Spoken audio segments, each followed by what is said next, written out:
reminder about the abdomen. Technically speaking, from the first time I lay hands on the client to the last time I lay hands on the client, it's all about the belly.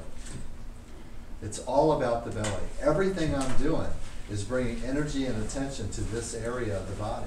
Doesn't matter if I'm working on the legs or the knees or the feet, the female side of the leg, the male side of the leg, I'm working on the arm, the back, the side, the head, the face. Doesn't matter, because all roads lead to Rome. And Rome is the umbilicus. Rome is the navel. That's the side of the nuclear reactor. It's the home of your, let's say it's the primary home of your innate. And your innate is really a rich person, right? It's a rich entity.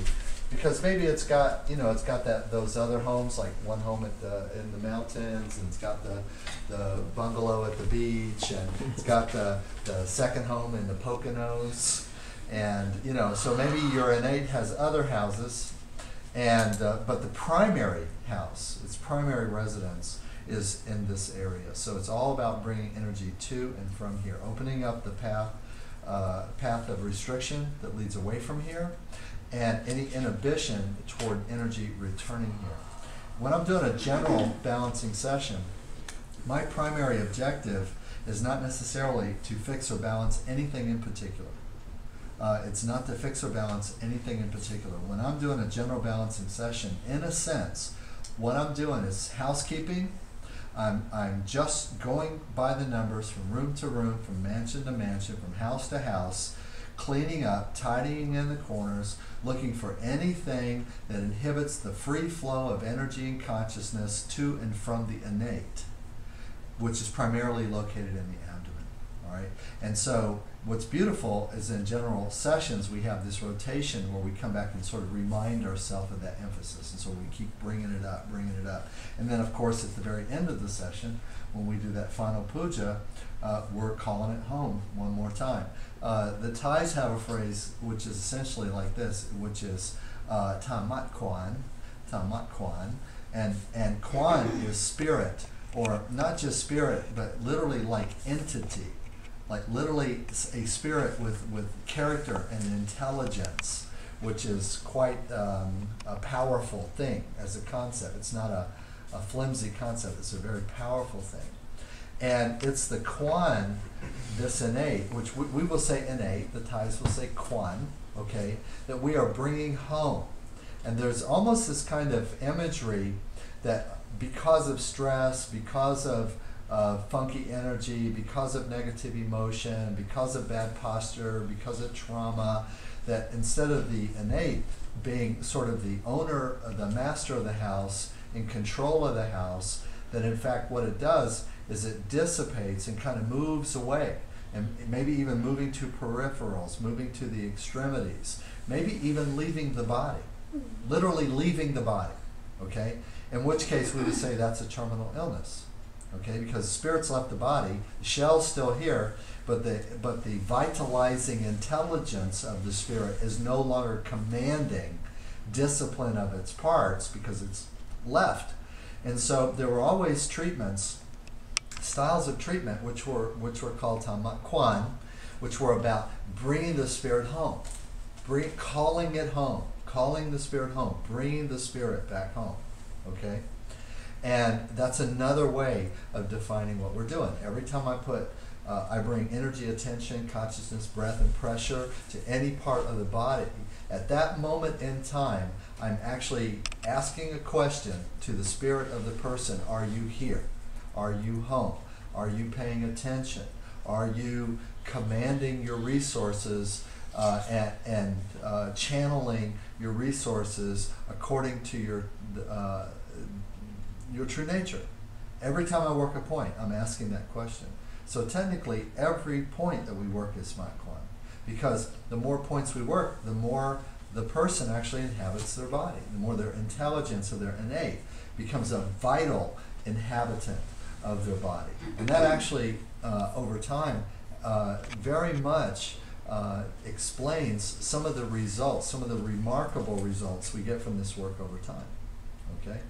Now, from the stomach, we're moving up to the torso, okay?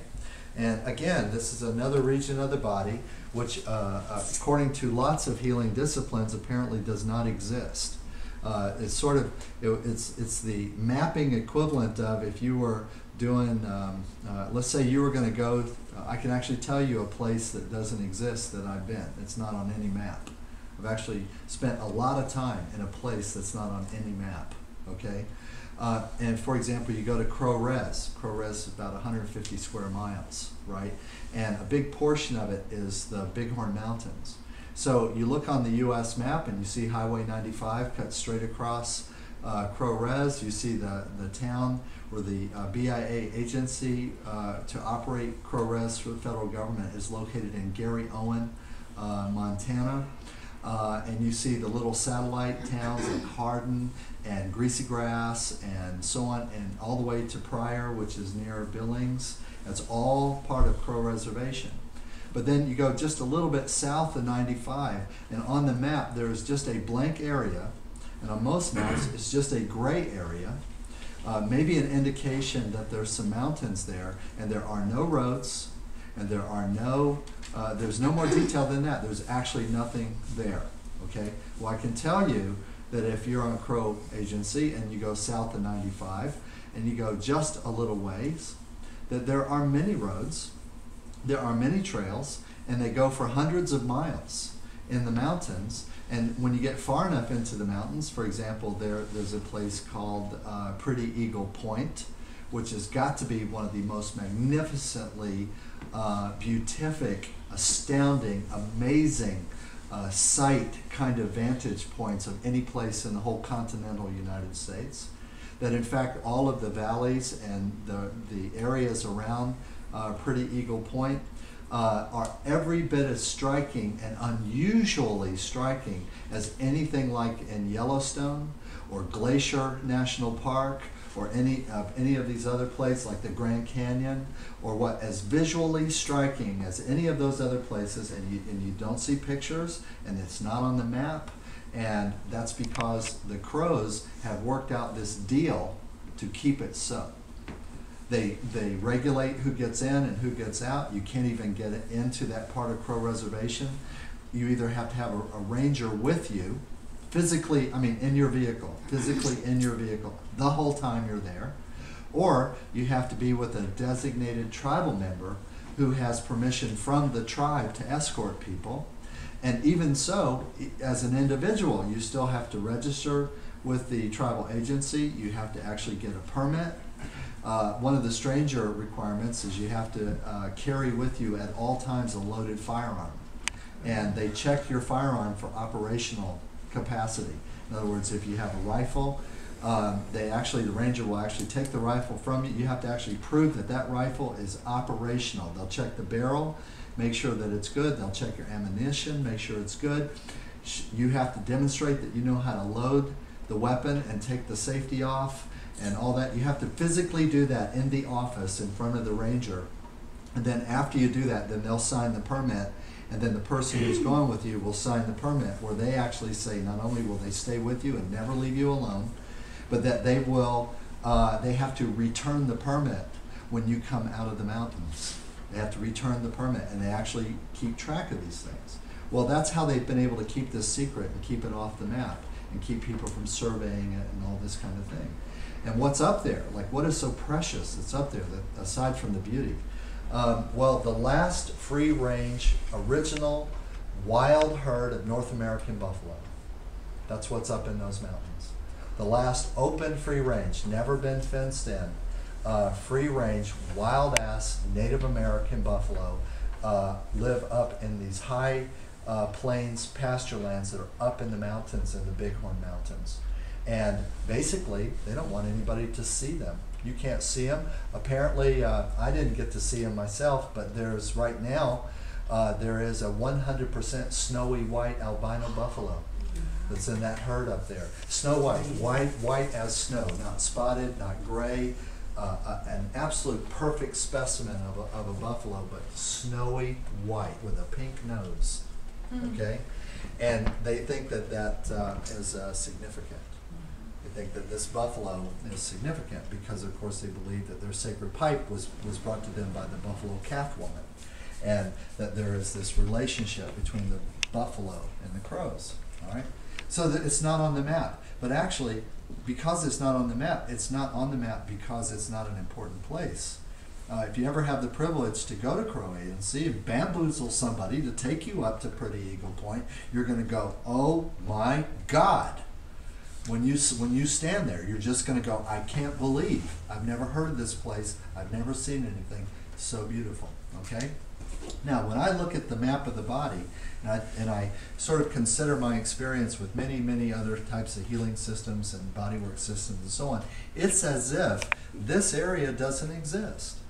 There's very little detail. There's very little attention that's brought to it. And if there's not a whole lot of attention brought to the belly, there is none, virtually none, brought to the torso. Now, there are some rare exceptions, and I want to say this. Serizawa method shiatsu has very extensive torso work, very extensive energy work, point work, etc. They list more than 70 treatment points on the chest and around the chest and breast, okay? And so there are some exceptions to that, okay? And I think it's actually kind of a privilege that I get to introduce some people for the first time to being able to work on the belly or being able to work on the chest and realize that these are very important areas to our health and wellness. They're not superfluous. They're not the equivalent. Your chest and torso is not the equivalent of your appendix. You know, if you think that the appendix is not such a useful organ, okay? In Thai yoga, the torso, the breast and chest, the abdomen, torso, breast, and chest has always been part of all traditional treatments, right? And the national program sponsored by the national government of Thailand today for traditional medicine always emphasize these parts of the body. And most Thai practitioners who are not just working on tourists, okay? And I've talked to a lot of people who say, well, wait a minute, I went to Thailand and I got a massage and they didn't work on my chest. I'm like, well, yeah. You went to a spa that caters to phalanges, and because sometimes the Western people complain that they think it's inappropriate to have work on their stomach or have work on their chest, they're just there to make money, and so they just leave out the things that offend people so that they want to make sure that they come back, okay? Does that mean it's not part of the traditional work or that it's not done in therapy? Absolutely not. Because you weren't getting therapy, were you? You weren't in a hospital, you weren't in a clinic, you were in a spa, and most of the other people who were clients in that spa were probably tourists just like you are, all right? And so, for example, how many people have been to a Thai restaurant? Anybody been to a Thai restaurant? Okay.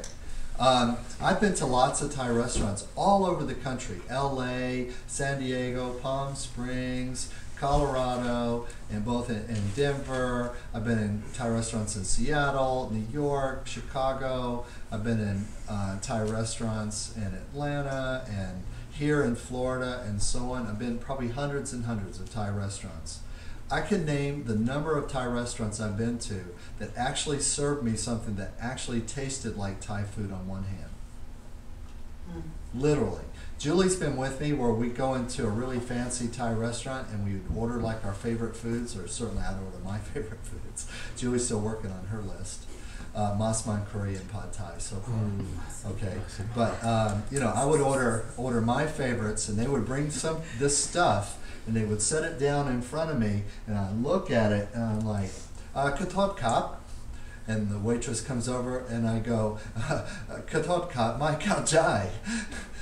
What the hell is this? I ordered na. And they're like, oh, well, that's what that is. You know, I ordered Panang Curry, and I'm looking at this mess, and I'm like, well, what is this? I ordered Panang Curry. And they're like, no, that's Panang Curry. And I'm like, no, it's not. It doesn't even, under no circumstances do what is on my plate in front of me bear any resemblance to Panang Curry. Okay, I'll give you an illustration. What is Panang Curry? It might be helpful. The word Panang means jungle. Okay, the word Panang means jungle. And a Panang Curry actually comes from northern Thailand primarily and the hill tribe people. So when you live in the village, you see this really, and of course the city people have adopted this, right? But you see this cool phenomenon. In the morning, the sort of unmarried young women, okay, those would be the Karen girls in the white dresses, okay, they lug out of the village carrying these little baskets, and they kind of head off in different directions, all right? And what they do is, as they walk through the forest and walk along the rice fields and whatnot, every time they see a pepper that's in season, they grab a little bit of it and they put it in the basket. All right, they usually stay out for about an hour. When they come back to the village, they have a basket about this big around, full of about a dozen different kinds of peppers. Little round ones that are just like the size of a BB, that look like a cluster of grapes, okay? Which, if you bite into one, it's like the Thai equivalent of a habanero, but it's only the size of a BB, okay? To what you think of as Thai peppers, to round peppers that literally look like little eggplants. But anyway, it's whatever's wild, whatever's in season, and it's this mixture of at least 6 to 10 or 12 completely different species of peppers. They come back to the house, they take a fistful of garlic as big as your hand, put it in a mortar and pestle, dump all of the chilies in, and start banging the hell out of it, okay, until they mush it up into a paste. And then they fry that paste. Is it starting to sound okay? And actually, it's all these different, they're red and they're yellow and they're green and they're little, and some are kind of hard and grainy and others are not. And some Thai peppers are a little bit like jalapeno peppers and some are not. And some are like serrano peppers and some are not. And they grind them all up, and when they're done with this grinding, they've got this mud that's kind of a dark brown to even almost black, depending on the time of year. And then when they fry it, it darkens up even more. Whatever it was in the mortar and pestle, it gets even darker in the pan. And then that is the base for the curry, whatever else they're going to use. Okay? So it has, first of all, as far as the spice, it has a really seriously complex spice profile in your mouth. You don't know if you're coming or going. You don't know if it's sweet or sour. One thing you do know this, one bite and the average person should break out in a full body, cold-blooded sweat. Okay? Because it's going to be some of the hottest stuff you've ever put in your mouth. No matter what. That's going to be one of the, but it has this really complex kind of sweet, sour, savory, salty. No. It's got all of these flavors all going at the same time. Okay. Now you're starting to get what I'm looking for, okay? So then I go to a Thai restaurant, I ask for Panang Curry, and I get something that's kind of milky, and it's got like a chili floating in it, and no, it's got no character, it's got no depth. First of all, Panang Curry has the consistency of chili, has consistency of chili, and what I'm looking at is kind of liquidy and kind of soupy, and I taste it, and it's not hot at all. Okay, so how can it have 8 different kinds of chilies if it's not even hot? And so I asked the Thai lady, I said, well, what is this? But I'll ask in Thai. Katot kap, pom mai khao jai, ahan Thai, arai kap. What the hell is this? Okay, and so the waitress, if they're Thai, and they're kind of like, oh, because I asked the question in Thai, right? They go, Ratam ahan Thai pen phalang. No. Thai for white people. Food made for white people. Mm-hmm. How many times I've got the answer? But the answer of why what I ordered is not actually what's on my plate is because they don't actually serve Thai food. They serve food made for white people. Okay? All right, so it's not the real thing.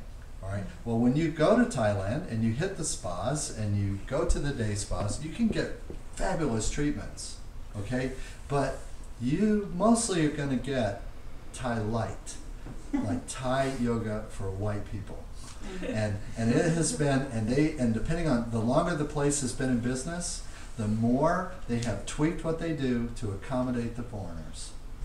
Well, I would like to say that there is an exception to that, we already talked about and the that's exception. at New Joe Beauty School, Yeah, Where?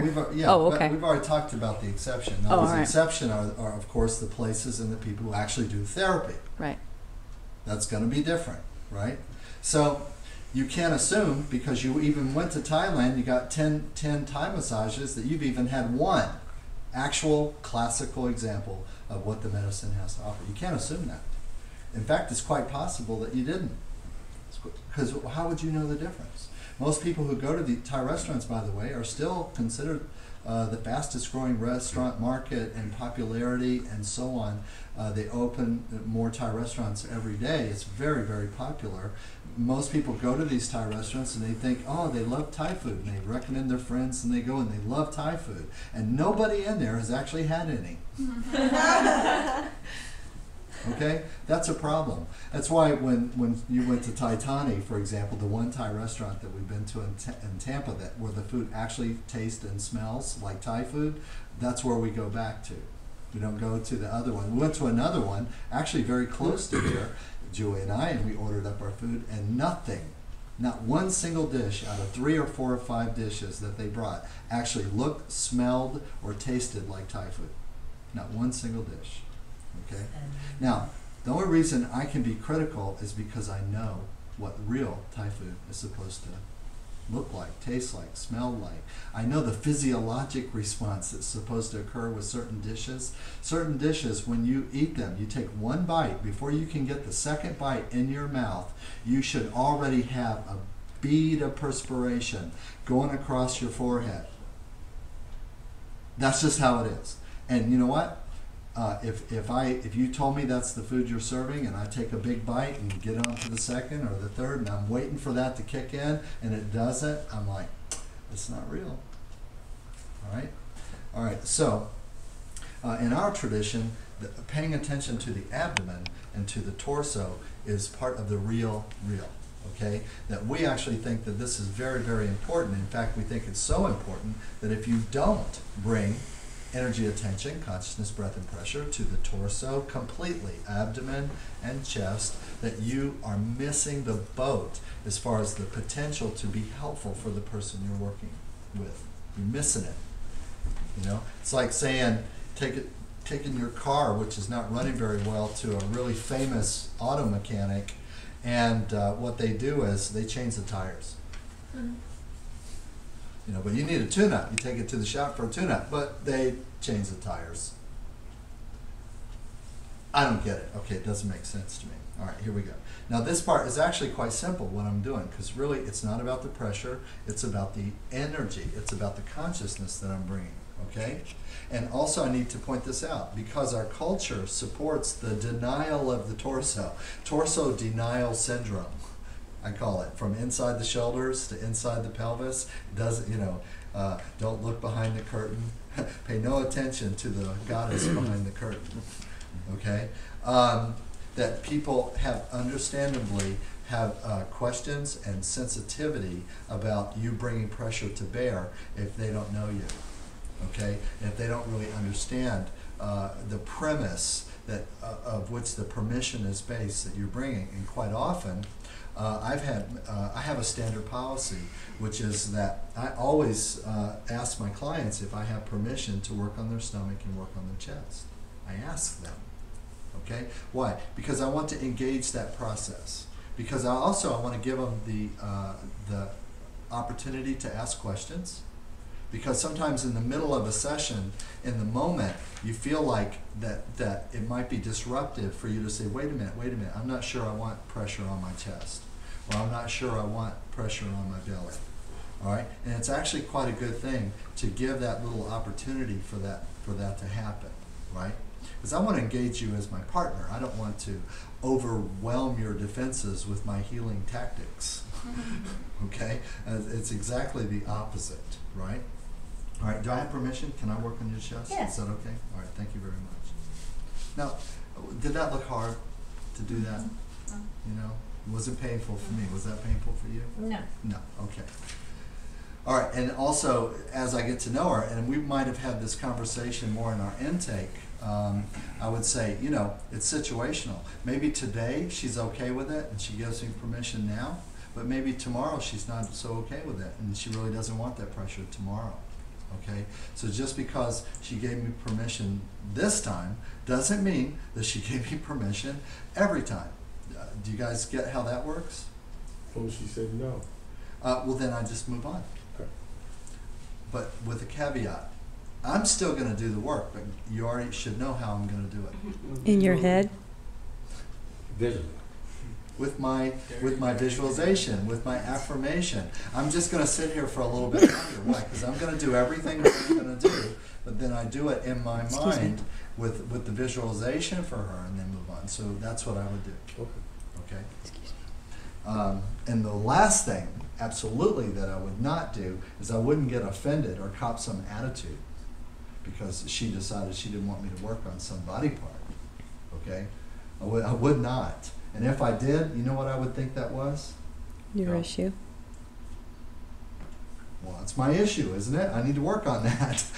if it offends me or makes me mad because you tell me in a session that you don't want me to work on something, well, that's my issue.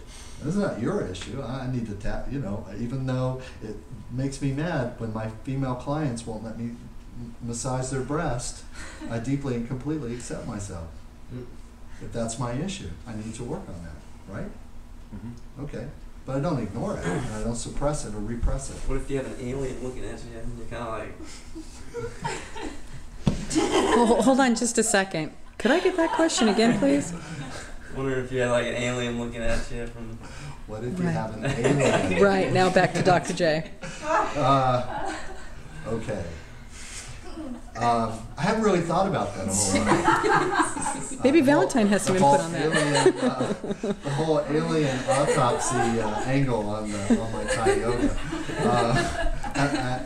You know, maybe I could give it a little thought. Seriously, you can bring up more issues there like you can with the abdomen. I agree. You can bring up oftentimes, see again, another reason why I want to work on the chest, okay? Why? Because the hidden areas is where the treasure is. It's where we're more likely to bring up the issues. So that's not a reason to not do it or bring energy to it. It is a reason to exactly to bring energy to it. But it's not, but the therapy can never be manipulative or coercive. Because the very second it becomes agenda-based, manipulative, or coercive, at that moment it's no longer therapeutic. Literally, just like turning a light switch on or off. Okay, and one of my intentions is that as long as we're in this sacred space, that everything that I do is therapeutic. Everything I do in this space, and so you know I have a different way of being on the mat than I do 1 inch off of the mat. Okay. As those of you who know me know very well. All right, so from here, back to the alien thing, I'm going to have to get back to you on that. I'm not really sure what I think about that. All right, so from here, I'm just going to go finger circles up the sternum. And I guess we should say the sternum complex, because right here we have the xiphoid process, separate bone. Right here we have the actual sternum. Okay, and right here we have a short, not quite round plate at the top of the sternum, which we call the manubrium. So actually it's a triad, and each of these pieces, by the way, has a different energy signature, has a different function even. Every bone in the body has a function. So just because a couple of them are close together doesn't mean that they're the same and that they have the same function. And according to the cranial people, by the way, FYI, I love craniosacral therapy. I do. It's just, I don't feel it's the best for everything, so that's why I do lots of other things. But one of the things that came out of the cranial, the scientific research at the Osteopathic College of Maryland into craniosacral therapy was that every single bone in the body, including every single bone in the head, including all 3 parts of the sternum, as well as the sacrum and the coccyx, have their own independent nature, their own independent frequency, their own independent vibration, and their own independent contribution to the welfare of the whole body. Okay? So when I'm working up here, it's not 1, it's 3. Okay? Not to mention the what happens with the radial ribs as they meet and come together. All right, so I'm going to do some nice big finger circles up and down. Now I'm using a broad, soft hand, and I just want to make sure that the out two fingers catch the rib heads. Okay? So as I go up, I make sure that the outside fingers catch the rib heads. Now be careful, because I can't see the crest of her collarbone here because of her shirt. And if I wasn't paying attention, I might jab her in the throat. Okay? Only do that in self-defense. Okay? She's trying to stab me with a knife, so I'll jab her in the throat to keep her from stabbing me with a knife. But you'll notice right now she's unarmed, so I am not going to jab her in the throat. Okay? It's, gotta have some common sense, right? All right, and up, all right? And then when I get to the top, okay, I'm going to make finger circles, and not hard finger. If this feels jabby or pokey, like this, like this, like this. Why would you do that to me? See, that's what the client's thinking. Even if they're not saying it, that's what they're thinking. How is this supposed to help them? Okay, that's what they're thinking. So use the pads of your fingers, not the ends of your fingers. Okay, and don't scrub. Big, generous circles. I'm moving skin over the bone. Okay, up, down, up. And then I'm going to figure 8 out under the collarbone. I want the ends of my fingers, if you look, bumping right up against the border of the collarbone. There's a little bit of a pocket there, okay? Finger circles out over the top, and then when I get to this line, okay, where the deltoid meets the pec, okay, where the shoulder meets the chest, okay, that is my clue to go out to the axilla. And this is the most invasive part of the whole treatment, because you put your fingers right up in the pits and start your circles there and come around the breast. And as soon as you can come onto the ribs and get a big handful of skin, that's what you do. And you grate this skin over the ribs. And see, what I'm doing is all those superficial lymph nodes that are just under the skin there, I'm literally abrading them over the ribs. Okay? And that's actually helping to move fluid. Okay? So I make this, turn this big circle, big, big, big. When I come to center, I get small again. Come up and do the other side. Okay, so it's just these very simple finger circles, and right now it's mostly, from a technical point of view, about picking up a lot of skin, okay, without too much pointed pressure. And I do this figure 8 3 times, okay? Could not be simpler. The only other thing I want to say, I will tell you one thing about this chest. You can sit up. Okay, so here's a story, a chest story, okay?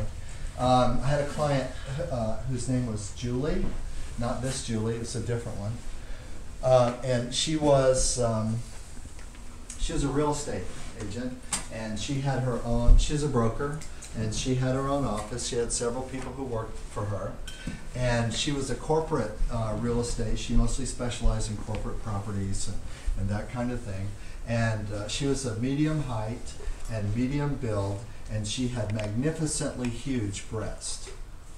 Medium height, medium build with, I mean, the girl was like 40 double D at least. 40 double D at least, okay? So she comes to me as a client, and I do what I always do with clients. One of the things is, if I notice that you're wearing a tight, heavy, and especially hard underwire bra, I recommend that my clients get rid of all that stuff before we work. No tight, restrictive garments during sessions. That's just a general rule, okay? And so she had done that, okay? And so I got to this point in the session, and I went to do my finger circles up her chest, and the first thing I felt was just right here at the bottom inside corner of her breast, there were 2 pigeon eggs that were about that big around. There were 2 pigeon eggs about that big around, okay? And so, and they were very sore, like literally the second, it was just the light finger pressure. As soon as I started to do circles up the sternum, she was like, ow, ow. You know, it's like, whoa, it was really hypersensitive, right? And I thought about it for a second, and I go,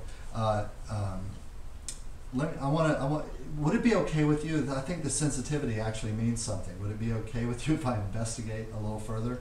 And she was like, yes. I said, okay, I have a request, and it's going to sound kind of pervy, but I want you to kind of go with the flow, okay? And she's like, yeah, okay. I said, would you go and get your bra for me and bring it back? would you go get your bra for me and bring it back? And she kind of looked at me. I know.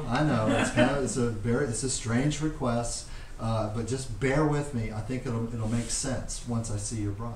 Okay? So she goes and she brings her bra to me. Now she's kind of an upper echelon lady, right? And she's very large-breasted, so she actually has had her bras custom made. All right, so they're custom made bras, but they're very supportive.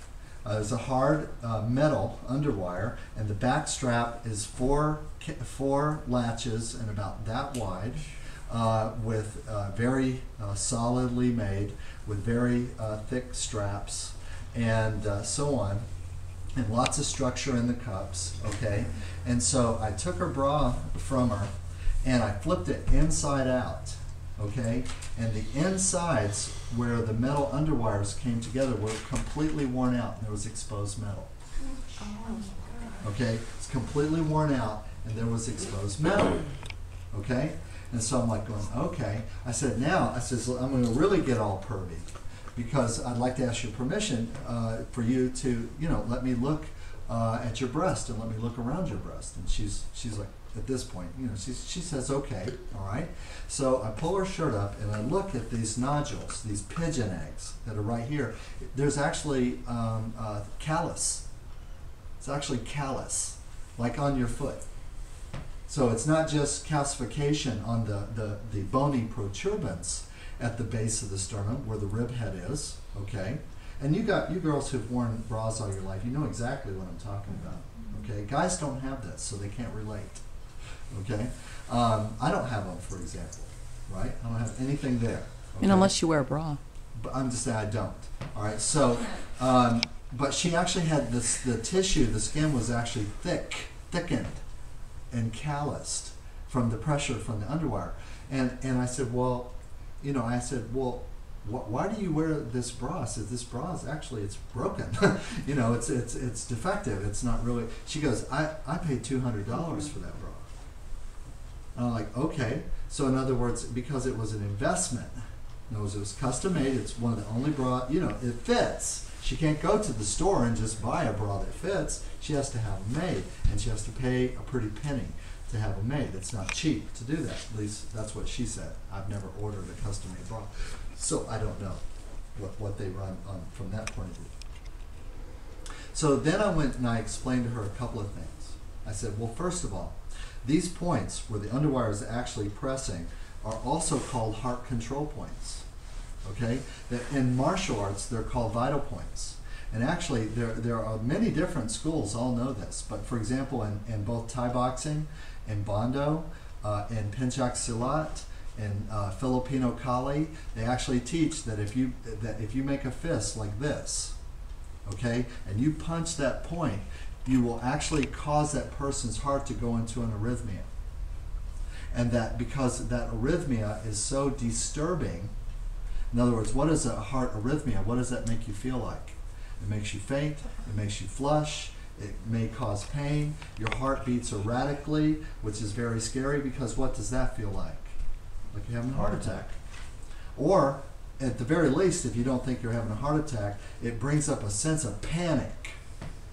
In other words, that you get this sharp pain, and then your heart goes blah, blah, blah, blah, blah, blah, blah, can't quite. And if you hit it hard enough, aka in a car wreck, where the steering wheel comes hard into these points, it can stop your heart. Your heart from the shock, the impact to this part of your chest, literally can cause your heart to stop beating, and you die. Okay. So I explained this to her. I said, so. Let me, and she's just looking at me. She's just sitting there. She's just looking at me, and I go, okay. And I thought for a minute. I just checked in, just did a little check-in, and I go, okay, Julie. I says, I know this is going to seem kind of crazy, but I need to ask you a question. And I said, please just tell me the first thing that pops in your head, the truest answer that you can, whatever comes into your head when I ask you this question. I go, Julie, how's your heart? How's your heart?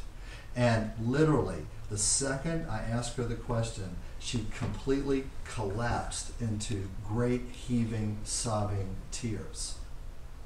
Great heaving, sobbing tears. So the second I asked the question, all right? And so I waited a minute. I actually got up and got the Kleenex, and brought it to her. And I just waited for her to kind of stop that for a second so I could talk to her. And I said, "Okay, spill. Spill.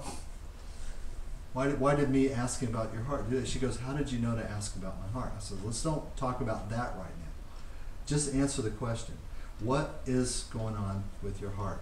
And she told me a story where that year she had been hospitalized 3 different times with a heart attack, literally at her place of work. And once after a business meeting, after a big deal fell through, she collapsed in the lobby. The paramedics had to be called, and she was emergency evacuated to the hospital with all the signs and symptoms of a heart attack. And I said, 3 times she said, and that she was afraid that she was actually that she was dying, that her heart. And he said because they couldn't find anything wrong with her. And I said, "Well, wait a minute." I said, let's run through this just for a second. Let's just pick one of those episodes. I said, "So you feel, what tells you that, what happened?" I said, "Did you get pain in your arm?" And she says, "Yes." I said, "Did you have faintness or shortness of breath?" And she said, "Yes."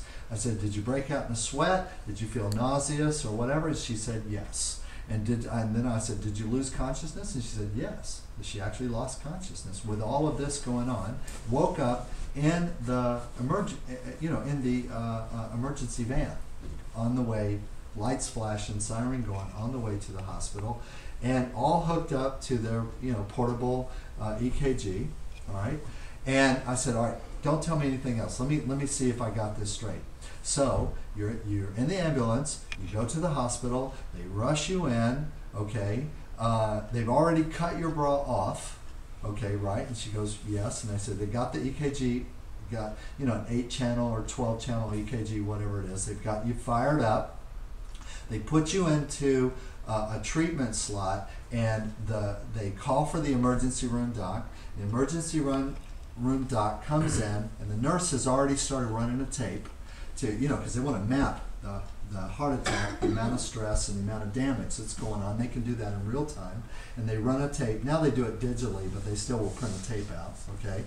And I said, and when the doc comes in, and he walks over and he grabs that tape, and he goes, "Well, there's nothing here." And she goes, "That's exactly right." I said, "Okay, I got it. So far, so good. Now tell me what happened after they ran your tape, and actually, there's nothing wrong with your heart. Even though you apparently just had a heart attack, there's nothing wrong with your heart." And she goes, "Well," she says, "after the 3rd time," said, "they just released me with some sleeping pills and or a sedative." And I go, "Okay, you're obviously a little stressed." So after the 3rd time, the cardiologist, I went into his office for a consultation because I was asking him perhaps I needed to go to a specialist, and get all the MRIs and get all this kind of stuff, and I wanted a referral for that. And actually, he refused to give me a referral for that. He flat out told me that he gave me a business card and told me I had to see the hospital psychiatrist, which I did. I went to the hospital psychiatrist, and he gave me prescriptions for 6 different drugs, and we worked out a schedule for me to go to group, and I've been going to group 2 days a week, taking these medications since the last admission. Okay. Now, also, by the way, when I had asked her if she was under a doctor's care or on medication at the beginning of the session, she said no to both of those questions. Fathead liar. She forgot. Fathead liar. No, she was lying. Lying like a rug. Okay? Because I'm on a need-to-know basis. Mm-hmm. All right?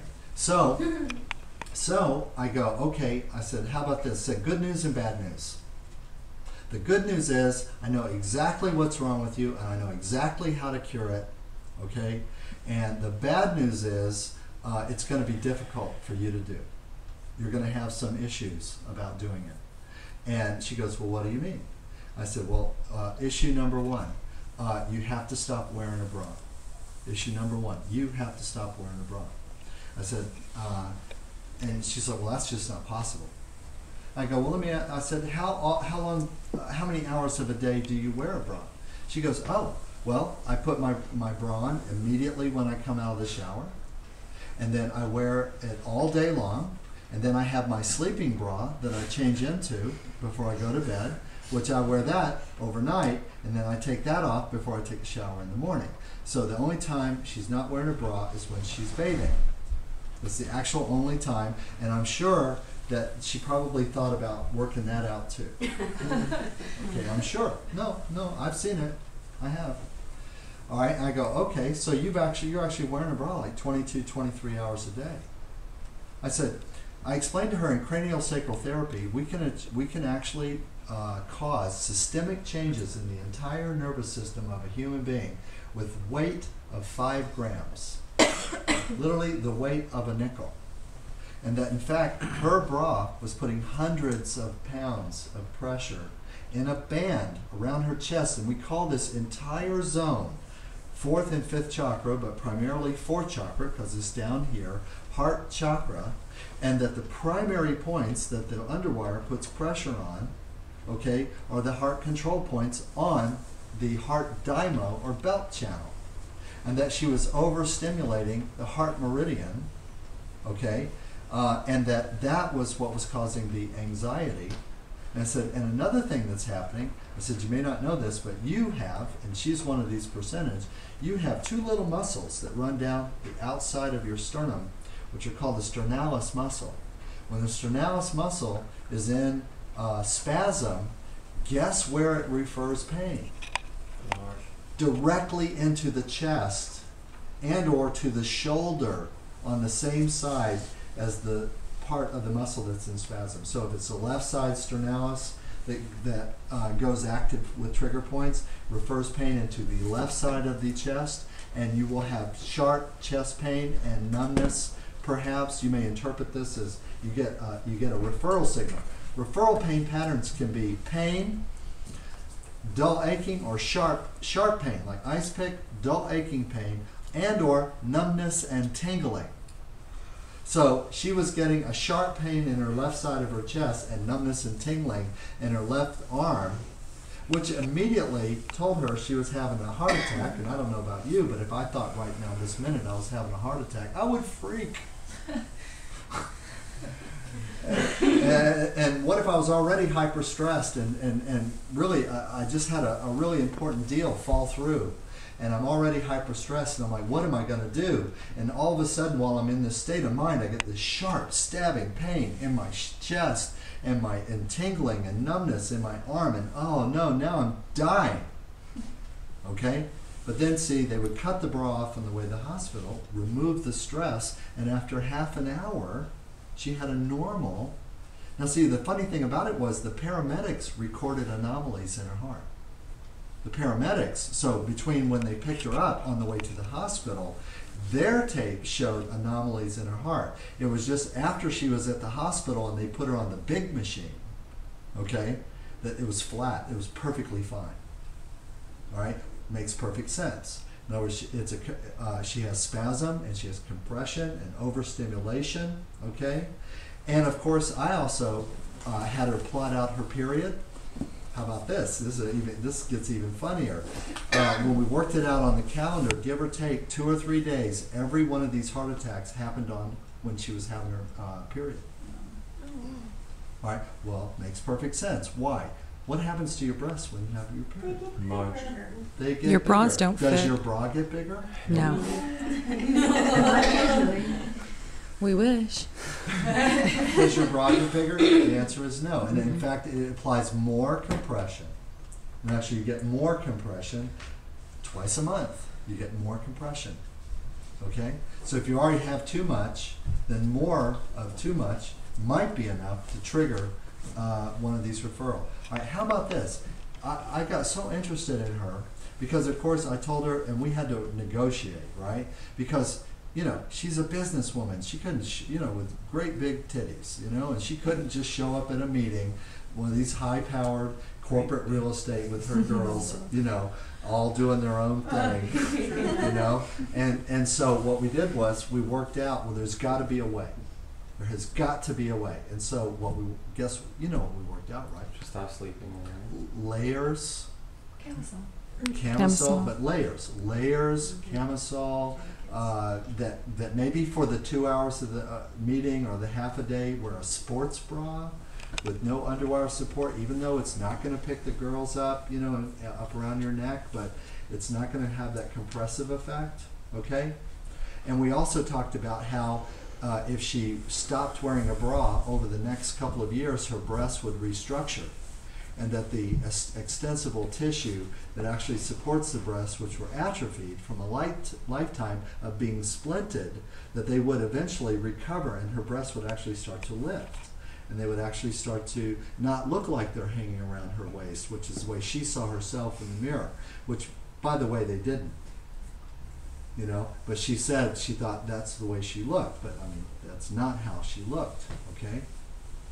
So, anyway, from that session, okay, she actually took it, she says, you know what, tried everything else, nothing works, and if you say losing the bra is going to help this, then I'm going to lose the bra and let's just see what happens. And so she did it. From that day to this day, she's had no recurrence of those episodes. No more panic attacks and no more hospital admissions after a rough meeting.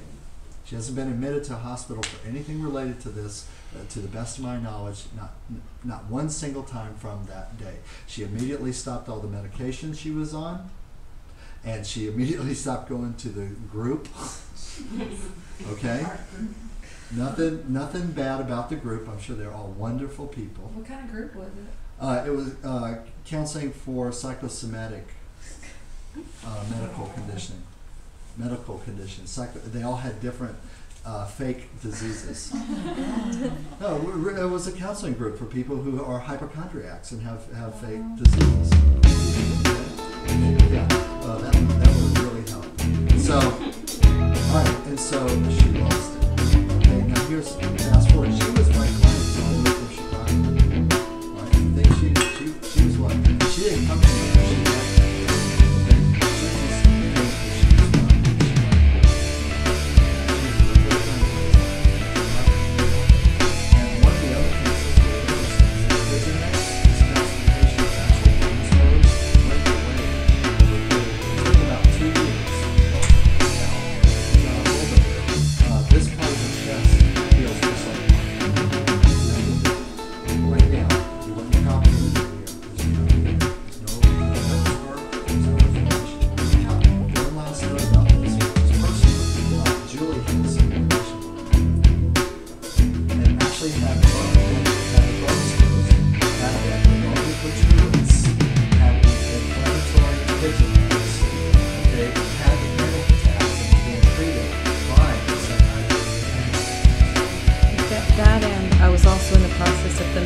mammogram thing on my way to cancer. Yeah. They thought I had breast cancer. Well, fast forward to now. You guys Just ask first, please. Just ask first. Just ask first, please, okay? But